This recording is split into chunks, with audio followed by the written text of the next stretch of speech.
31-декабрда былтыркы жылы урматтуу президентибиз Садыр Кожоевич коррупцияга каршы күрөшүү мыйзамын күчөтүү боюнча мыйзамга өзгөртүүлөр, толуктоолорго кол койду.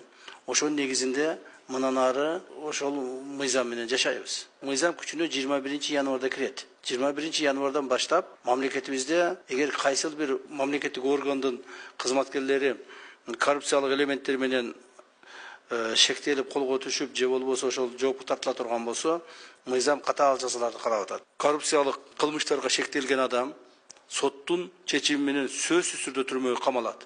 Өмүр бою мамлекеттик ишке кайтпайт. Жакын туугандары мамлекеттик, муниципалдык жана күч органдарында иштеген туугандары соттун чечими күчүнө киргенден кийин жумуштан алынат. 20-жылы урматтуу Садыр Кожоевичтин командасы бийликке келген маалда коррупциянын деңгээли мамлекетибизде приблизительно бир 70-80% деңгээлде болгон. Азыркы күндө 30-40%ке түштү.